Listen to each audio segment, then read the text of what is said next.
요나서 2장 3절 한 절 말씀을 함께 봉독하겠습니다. 함께 같이 이렇게 말씀을 봉독하도록 하겠습니다. 요나서 2장 3절입니다.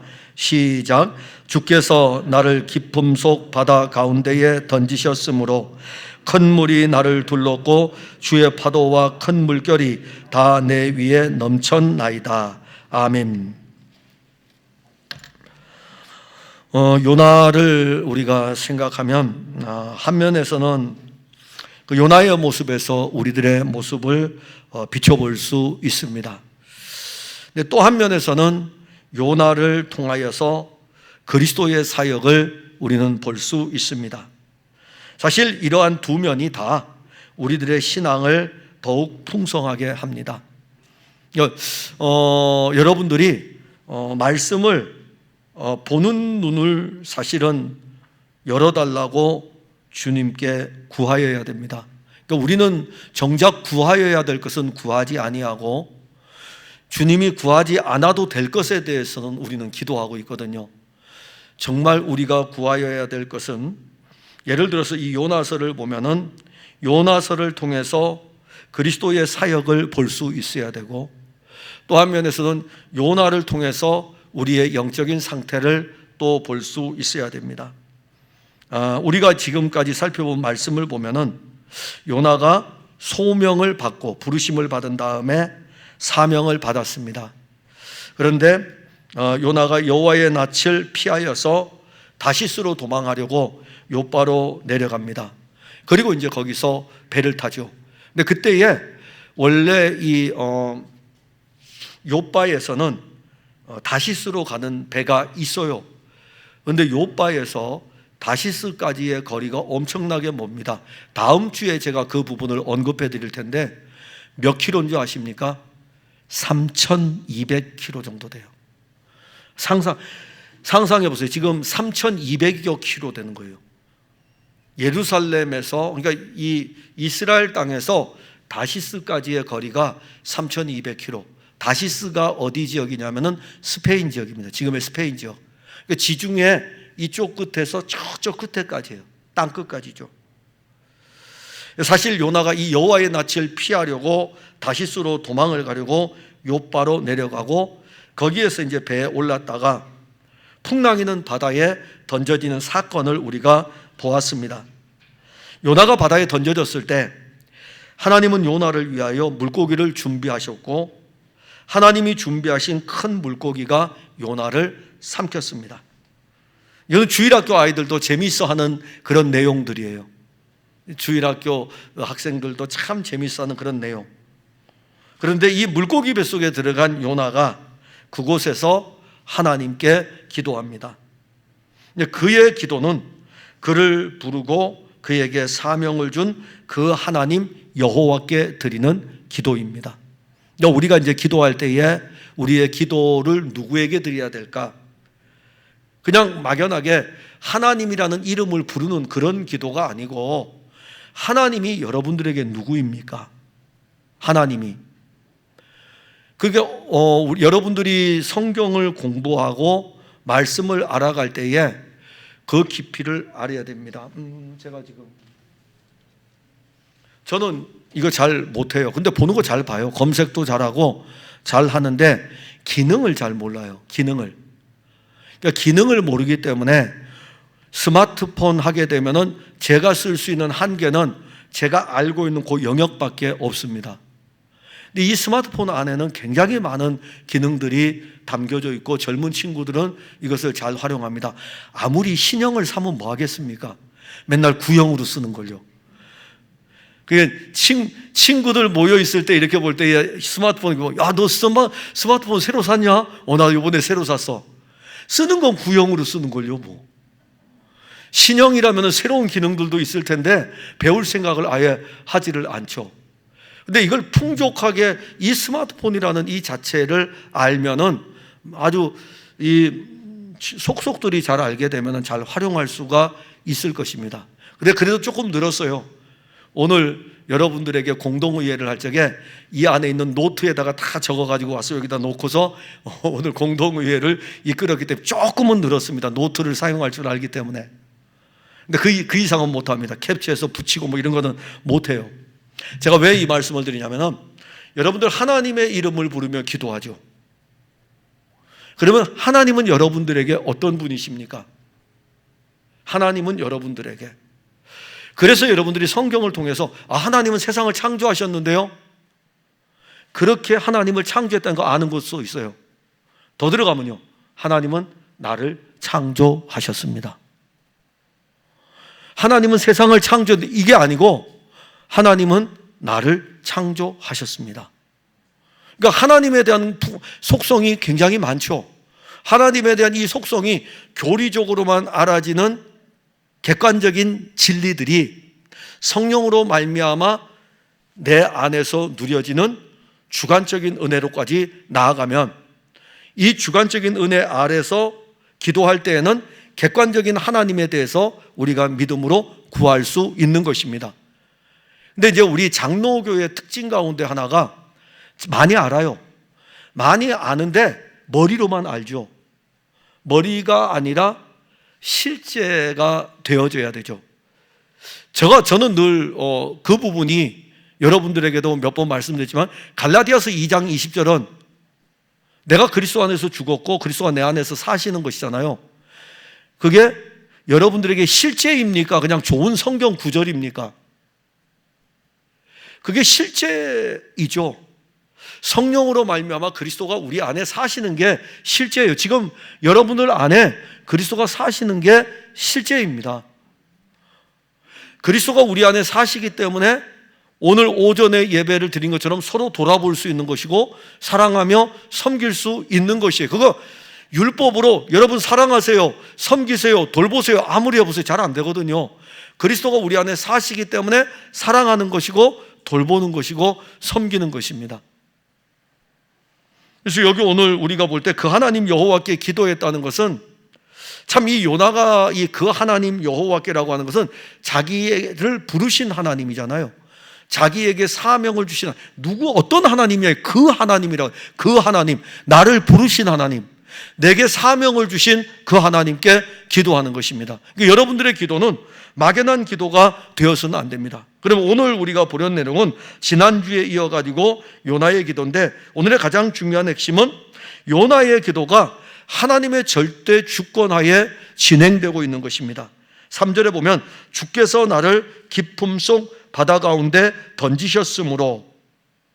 요나를 바다에 던진 사람이 누구일까요? 여러분 누구입니까? 요나를 바다에 던진 사람, 뱃사람들이죠. 요나를 바다에 던진 사람은 뱃사람들이에요. 뱃사람들. 요나서 1장 14절과 15절에 보면 무리가 여호와께 부르짖어 이르되 여호와여 구하고 구하오니 이 사람의 생명 때문에 우리를 멸망시키지 마옵소서. 무죄한 피를 우리에게 돌리지 마옵소서.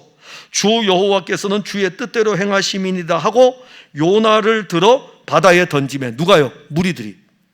그러니까 자기들이 요나를 들어서 살아있는 사람을 지금 바다에 던지는 거거든요. 그래서 그들은 요나의 하나님께 기도하는 거예요. 여호와께, 요나의 하나님께 기도하기를, 우리가 이 사람을 바다에 던지는데 이 사람을 바다에 던질 때에 그 피를 우리에게 돌리지 마옵소서. 누가 던졌다고요? 배 안에 있는 사람들이 요나를 들어서 바다에 던집니다. 배에 같이 타고 있던 사람들이에요. 그런데 요나는 그 사람들이 바다에 던진 것이 아니라 물고기 뱃속에서 기도할 때에 어떤 표현을 쓰고 있냐면은 주께서 나를 깊음 속 바다 가운데에 던지셨으므로, 주께서 던지셨다, 이런 표현을 씁니다. 지금 내용 자체에 요나서 1장 14절과 15절 말씀과 2장 3절의 말씀을 볼 때에 14절 15절에서는 무리들이 요나를 들어서 바다에 던졌고, 물고기 뱃속에 들어간 요나는 기도할 때 하나님, 저 무리들이 나를 들어서 바다에 던졌습니다, 이렇게 기도한 것이 아니라 주께서 나를 들어 깊은 바닷속에 던지셨습니다, 이렇게 표현을 하는 것입니다. 요나는 히브리 사람입니다. 히브리 사람. 그가 히브리 사람이라는 것은 하나님을 배우는 사람이에요. 율법을 아는 사람이고, 그러니까 선지자들은 이미 모세의 오경은 기본입니다. 그러니까 구약의 이스라엘 백성들의 가장 기본적인 성경책은, 첫 번째 책은 뭐냐면 모세오경입니다. 그래서 모세오경이 제일 앞에 있어, 율법서. 그래서 이 율법서가 구약의 성도들에게 최고로 중요합니다. 그러면 구약에 나오는 이 율법서의 책대로 그대로 배우는 사람들이 이스라엘 백성들입니다. 잘 배워요. 모세오경도 잘 배우고, 선지자의 글들은 지금 막 쓰여지기 시작하잖아요. 그 앞에 북이스라엘, 지금 이 요나 앞에 북이스라엘에서 활동했던 선지자들은 문서 선교사가 아니라 능력 선교사, 이적 선교사, 엘리야 선지자, 엘리사 선지자, 이런 선지자들이 활동을 했다면, 그 이후에 이제 이 요나를 통해서 북이스라엘과 관계된 사건들을 언급을 합니다. 그러면 요나는 하나님에 대해서 너무 잘 알죠. 율법을 배우죠. 율법서를 배우죠. 그 다음에 시편의 글들도 읽게 되고 역사서도 보게 되고, 특히 율법서가 제일 중요해요. 모세오경이 제일 중요한데, 그걸 배우면 뭘 알까요? 하나님에 대해서 잘 알죠. 여러분, 하나님에 대해서 잘 알죠? 제가 물어보는 거, 제가 여러분들에게 질문할 게 아니에요. 그냥 물어보는 거예요. 여러분들 교회 다니기 때문에 제가 물어보는 거예요. 하나님에 대해서 잘 아십니까? 하나님에 대해서 여러분들이 얼마나 알고 있습니까? 세상 사람과 비교해 보면 여러분들이 훨씬 잘 알죠. 훨씬 잘 알아요. 이번에 주일학교 친구가 여름 성경학교를 했는데 부모님이 교회를 안 다녀요. 그래서 와서 주일학교 친구가 여름 성경학교 하고 갔는데 그 엄마한테 물어봤대요. 하나님이 어떤 분인지. 황당한 거는 이 어머니가 교회를 한 번도 안 나가봤다는 거예요. 그래서 우리 박은혜 집사님 그걸 캡처를 해가지고 변전도사님한테 딱 날렸대요. 주일학교 아이가 오면 요 부분에 대해서 설명을 해주라고. 하나님에 대해서, 하나님이 어떤 분이신지. 만약에 여러분들의 자녀가 하나님 어떤 분이냐고 물어본다면 답 이야기는 하겠죠. 그런데 교회를 한 번도 안 나간 사람은 하나님에 대해서 모르는 게 맞아요. 여러분들은 하나님에 대해서 잘 알아요. 그런데 여러분들보다 구약시대의 이스라엘 백성들은요, 더 잘 압니다. 근데 왜냐하면 이스라엘 공동체 안에는 모세의 율법을 집에 들어가든지 집에서 나가든지 어디에 가든지 간에 이 말씀을 읽어야 되기 때문에 여러분들보다 더 잘 알아요. 그러면 역으로 이야기하면 오늘 이 요나서를 기록한 요나는 하나님에 대해서 어떻게 할까요? 너무 잘 알겠죠. 그리고 또 지식적으로만 잘 아는 것이 아니라 그 삶, 요나가 사는 삶 자체가 이스라엘 공동체 안에 있기 때문에 내려오는 관습에 의한 하나님, 이런 것도 잘 압니다. 그래서 그가 여호와의 말씀이 아미떼의 아들 요나에게 임하니라라고 했을 때에 여호와의 말씀이 그에게 딱 임했을 때에 그는 알아요. 아, 이것은 여호와 하나님의 말씀이구나. 사무엘이 어렸을 적에 성전에서 기도합니다. 성전에서 기도할 때에 밤에 막 혼자서 막 기도하니까는 엘리 제사장은 자고, 근데 여호와의 말씀이 사무엘에게 임합니다. 사무엘이 어디로 갈까요? 아직은 어리기 때문에 하나님의 말씀이 어떠한 것인지 모르니까 누구에게로 갈까요? 자는 엘리 제사장에게 가서 엘리 제사장을 깨우지 않습니까? 그런데 요나는 지금 어린아이가 아니에요. 이제 요나는 성년입니다. 성년이기 때문에 그에게 여호와의 말씀이 딱 임했을 때에 아, 이것은 여호와 하나님의 말씀이구나 라는 것을 알고, 무엇보다도 자기에게 주어진, 자기를 부르신 분이 여호와 하나님이시고 자기에게 사명을 주신 분이 여호와 하나님이신 것을 압니다. 그렇기 때문에 그가 바다에 던져지고 물고기 뱃속에 들어가서 기도할 때에 지금까지 일어난, 아미떼의 아들 요나에게 임하니라. 니느웨에 가라. 아, 싫어요 하고서 도망가서 요바로 내려가고 배에 타고서 배를 타고 바다 가운데로 들어갔는데 큰 바람과 물결이 일어나고, 그리고 바다에 던져지게 되고 큰 물고기가 준비하고 있다가 자기를 삼켰는데 죽지 않고 지금 물고기 뱃속에 있는 것입니다. 그 물고기 뱃속에서 지금 기도하고 있는 거예요. 그 기도할 때에 요나에게 딱 오는 건 뭘까요? 지금까지 일어난 일들은 여호와 하나님이 하신 일들이다. 지금까지 하신 일들, 내게 지금까지 일어난 이 모든 일들은 여호와 하나님이 하신 일들이다. 하나님의 절대 주권은 창조 세계를 통해서도 나타나고 구원의 일을 진행하는 데도 하나님이 하시는데, 하나님이 그 일을 하실 때는 하나님이 기쁘신 뜻대로 하나님이 일을 하십니다. 근데 요나에게는 엄청 힘든 일이죠. 아니, 물고기 뱃속에 지금 들어갔는데 하나님은 하나님이 기뻐하시는 뜻대로 일을 진행하지만은, 그 물고기 뱃속에 들어간 이 요나는 기도하면서 이것은 하나님이 하신 일이다. 자, 이런 부분에 대해서 성경은 자주 언급합니다. 욥이 하루아침에 그의 자녀들이 다 죽는 사건이 일어납니다. 하루아침에. 그때 욥이 기도한 기도가 어떤 기도였을까요? 그 욥의 기도를 보면 욥기 1장 21절에 내가 모태에서 알몸으로 나와 싸운즉 또한 알몸이 그리로 돌아가올지라 주신 이도 여호와시요 거두신 이도 여호와시오니 여호와의 이름이 찬송을 받으실지니이다. 하나님 당신이 하신 일입니다. 내 자녀 10명이 다 죽어도 이것도 주님 당신이 하신 일입니다. 이게 하나님 절대 주권에 대한 신앙인 거예요. 가장 대표적인 거예요. 하나님 절대 주권의 대표적인 신앙의 사람은 욥입니다. 재산을 잃어버려도 하나님이 하신 일, 자녀들이 다 죽어도 하나님이 하신 일. 그런데 로마서에 오게 되면은 바울은 로마 교회 편지를 쓸 때에 같이 또 표현해요. 이는 만물이 주에게서 나오고 주로 말미암고 주에게로 돌아갑니다. 그에게 영광이 세세때 있을지어다. 아멘. 하나님 절대 주권에 대한 이 신앙이 가장 아름다운 신앙이며 최고의 신앙입니다. 자기 생각의 신앙이 최고의 신앙이 아니에요. 우리 각자 모여가지고 한번 신앙에 대해서 토론을 한번 해볼까요? 우리 언제 한번 전교인 수련회 가게 되면 한번 탁 직분 다 띄고, 계급장 띄는 게 아니라 직분 다 띄고 우리 신앙에 대해서 한번 마음껏 한번 토론해 볼까요? 누구 신앙이 제일 좋은지 막 간증도 하고 다 해봅시다. 어떤 신앙이 최고의 신앙이라고 생각합니까? 하나님 절대 주권을 믿는 거예요. 그게 최고의 신앙입니다. 목사가 원하는 대로 따라가는 신앙이 좋은 신앙이 아니에요. 그는 목사가 목회할 때 좋죠.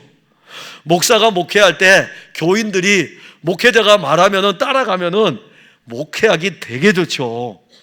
근데 그 신앙이 좋은 신앙 같습니까? 아니에요. 최고의 신앙은 하나님 절대 주권의 신앙입니다. 하나님께서 창세전에 그의 아들 그리스도를 통해서 이루신 일이 성령으로 우리에게 이루어졌고, 즉 삼위일체 하나님의 절대 주권으로 말미암아 구원이 우리에게 이루어진 것을 믿는 것은 최고의 신앙이에요. 그래서 거기서 나오는 게 찬송하리로답니다. 찬송 그냥 부르는 게 아니에요. 참 우리 장로님 나오셔가지고 예배 전에 찬송을 인도할 때에 이렇게 앞에 멘트를 넣으시잖아요. 힘드시죠? 그 문구 준비하시느라고. 여러분들은 그냥 듣는 것처럼 멘트를 할 때마다 준비를 하셔야 되거든요. 그 준비를 할 때마다 장로님은 그 장로님의 신앙과 그리고 하나님을 찬양하는 것의 연결과 그리고 또 여러분들이 찬송을 불러야 될 것에 대한 격려 이런 것을 다 그 멘트 안에 넣고서 하는 것이거든요. 근데 삼위일체 하나님이, 그러니까 하나님께서 창세전에 그리스도 안에서 우리를 택하사 우리에게 이루신 이 구원의 일을, 성령이 이루신 이 일들을, 이 하나님이 구원의 일들을 우리가 믿을 수 있으면은 찬송은 나오는 것입니다. 크게 부르라고 안 해도 크게 부르게 돼 있어요. 왜냐하면 구원받은 성도들이 마땅히 부를 노래가 찬송이기 때문에. 여러분들 찬송하는데 어떠합니까? 저는 그래서 여러분들 찬송할 때 인도자처럼 저는 인도자이죠. 예배를 인도할 때 찬송을 불러야 되기 때문에. 그래서 저는 찬송을 크게 부르지만 회중에 앉아있을 때도 크게 불러요. 인도할 때 크게 부르라 그러고 회중에 앉아서는 자기는 찬송 안 부르고, 그러면 그는 이율배반적이죠. 그는 찬송 부르는 게 아니에요. 찬송은 인도를 하든지 회중에 앉아서 부르든지 구원받은 성도로서 하나님이 행하신 주권에 대해서 찬송하는 것입니다. 그게 기쁨과 즐거움이 안 되면 참 여러분들 새하늘과 새 땅에 가면 참 골치 아프게 생겼어요. 새하늘과 새 땅에 가면요, 여러분 요한계시록 읽어보세요. 주로 무엇이 많이 나오죠? 찬송하리로다, 찬송하리로다, 찬송하리로다, 찬송하리로다. 어떻게 하실래요? 근데 된다니까요. 걱정하지 마세요. 새하늘과 새 땅에 가면 여기서 그냥 우물우물 하는 사람도 거기 가면은요 찬송하게 돼 있어요. 왜 돼 있을까요? 어린 양의 보좌가 있고 그 보좌에 어린 양을 보니까 찬송이 나올 수밖에 없는 거예요.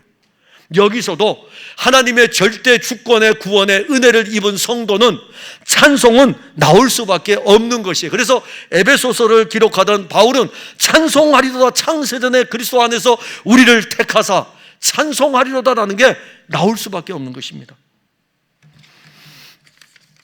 요나의 기도는 하나님의 절대 주권을 믿음으로 하나님께 드리는 기도입니다. 우리는 우리의 구원과 그리고 우리의 삶에서 하나님이 주권자임을 고백하는 이 기도가 영적 습관이 되어야 됩니다.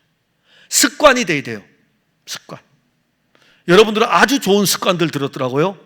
그 습관을 들여주신 여러분들 부모님께 감사해야 돼요. 왜냐하면 여러분들 부모님이 여러분들 어렸을 적에 여러분들에게 숟가락을 쥐어줬거든요. 그리고 어려서 밥을 떠먹도록 했어요. 그 습관이 오늘까지 혼자서 어두워도 밥을 떠서 먹을 수 있어요. 습관이 좋잖아요. 우리에게 있어서 진짜 습관은 구원에도 하나님의 주권, 우리의 삶에도 하나님의 주권, 이것을 고백하는 것이 영적인 습관입니다. 사람들은 기도하면서 자기가 주권자가 돼요. 기도할 때에 자기가 주어예요. 그리고 자기가 동사예요. 자기가 주어가 되고 자기가 동사가 돼서 자기가 다 일해요. 하나님은요, 자기의 종으로 부리는 거예요. 이런 사람들이 많이 있습니다. 그런데 이러한 기도는 결코 응답을 받지 못하는 기도입니다. 겟세마네 동산에서 기도하시던 예수님의 기도는 하나님 절대 주권이 나타나는 대표적인 기도입니다. 어떻게 기도하셨냐면, 내 아버지여, 만일 할만하시거든 이 잔을 내게서 지나가게 하옵소서. 그러나 나의 원대로 마시옵고 아버지의 원대로 하옵소서. 하나님의 주권을 의지하며, 사실 예수님이 하나님의 아들이시기 때문에 다 하실 수 있어요. 그런데 예수님의 기도는 겟세마네 동산에서 내 뜻은 십자가라는 이 고난이 지나가기를 원하는 겁니다. 그런데 내 뜻대로가 아니라 아버지의 원대로 되기를 원합니다. 우리의 기도는요, 고난이 있을 적에 아버지, 이 고난이 지나가게 해주세요. 이게 지금 너무너무 힘듭니다. 여기를 이렇게 기도하죠. 그래서 하나님이 우리의 고난을 치워주기를 구해요. 인생의 어려움이 있으면 그 인생의 어려움에 도움을 주기를 구해요. 그렇게 기도하지 마시고 이 인생에서 일하시는 하나님을 알기를 구하시면 돼요. 이 인생에서 하나님의 뜻이 어떻게 이루어지는지, 삶에서 하나님이 이루실 일을 구하는 것은 사실 하나님의 뜻대로 구원하는 일이 이루어지는 것을, 우리에게 이루어지는 것을 구하는 것입니다. 하나님 절대 주권 하나님의 절대 주권을 신앙하는 기도라면 우리의 기도가 그리스도 안에서 이루어지도록 구하는 것입니다. 요나의 기도가 지금 바로 이 기도입니다. 하나님 절대 주권의 기도는, 요나는 하나님 절대 주권을 믿는 믿음으로 기도하는 거예요. 또 하나는 하나님 절대 주권으로 기도하는 요나의 기도는 자기의 현재의 상황을 하나님 앞에서 인정하는 것입니다. 인정하는 거예요.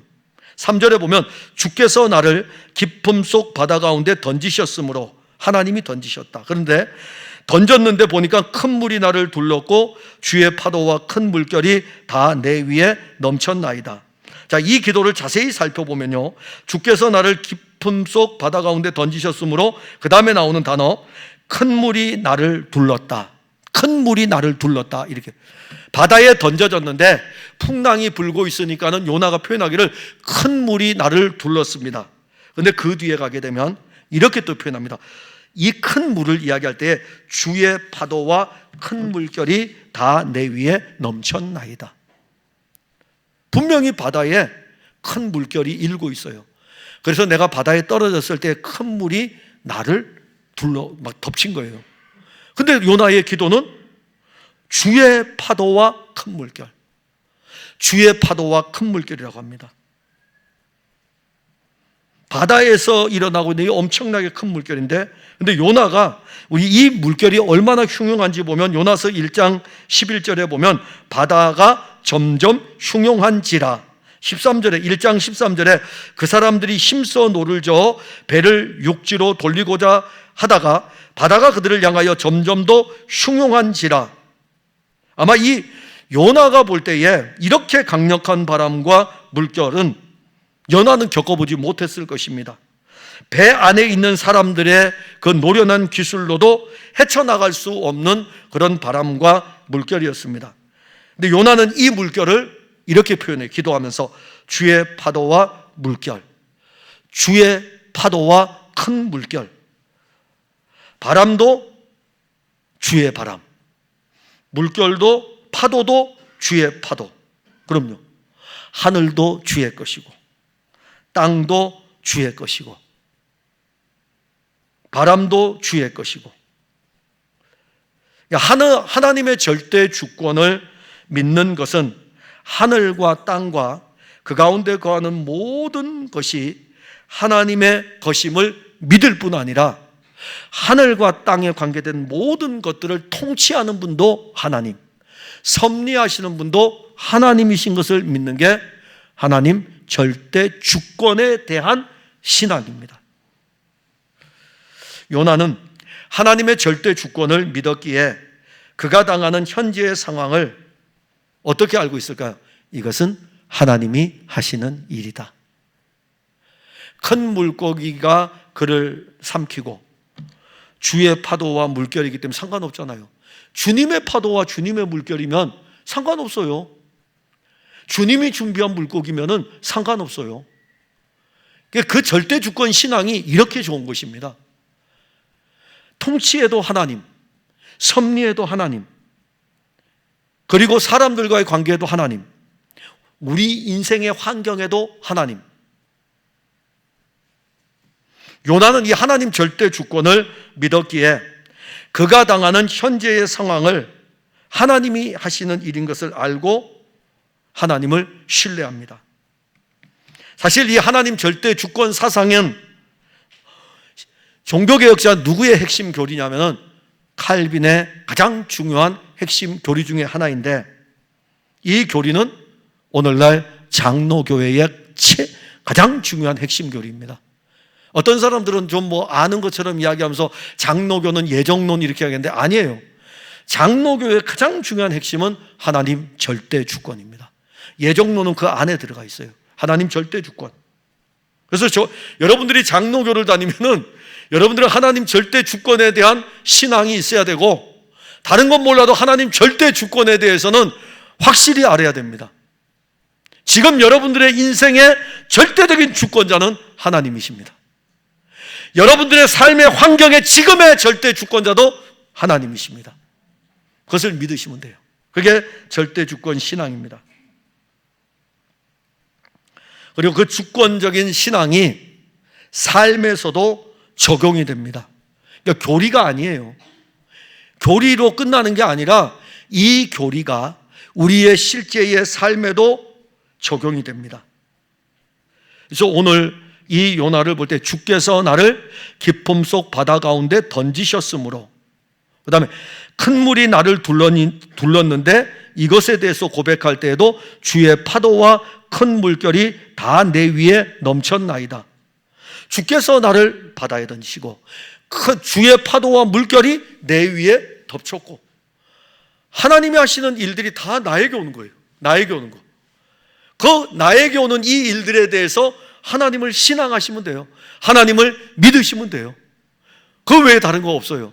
그러면 어떻게 헤쳐나갑니까? 그 다음부터 이제 헤쳐나가는 방법은 다음 주에 보시면 돼요. 헤쳐나가는 하나님 절대 주권을 가지고 있는 사람은 헤쳐나가게 하실 분도 하나님이신 것을 믿을 수 있는 것입니다.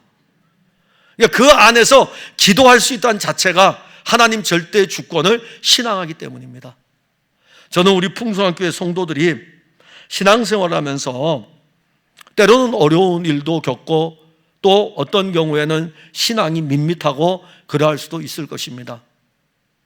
그런데 여러분들에게 이 하나님 절대 주권에 대한 신앙이 있다면 저는 여러분들이 흔들리지 않을 것이라고 믿고 있습니다.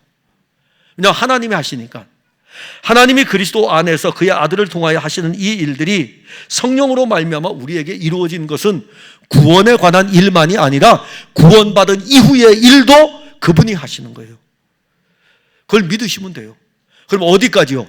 새하늘과 새 땅에 이를 때까지 그는 이 일들을 우리 안에서 이루실 것입니다. 그래서 하나님 절대 주권을 신앙하게 되면은 우리의 구원도 안전 보장입니다. 이게 불안하기 때문에, 이 절대 주권 신앙이 없기 때문에 구원받는 것도 불안한 거예요. 그래서 여러분들이 오늘 임직 피택 투표를 했죠.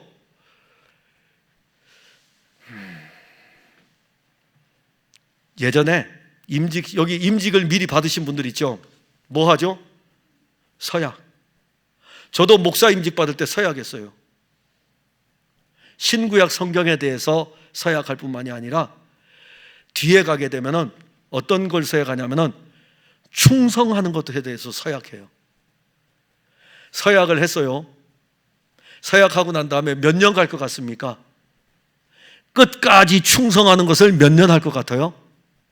죽을 때까지요? 아니요.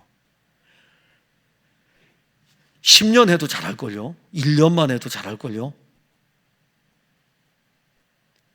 혹시 여러분들이 서약하고 나중에 약하여졌을 적에 이거는 가지셔요.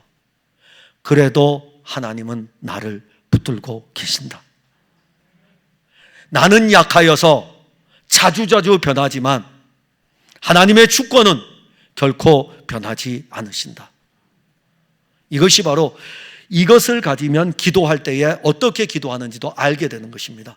내가 원하는 걸 구하지 않고 그분이 내 안에서 이루실 것을 구하게 되죠.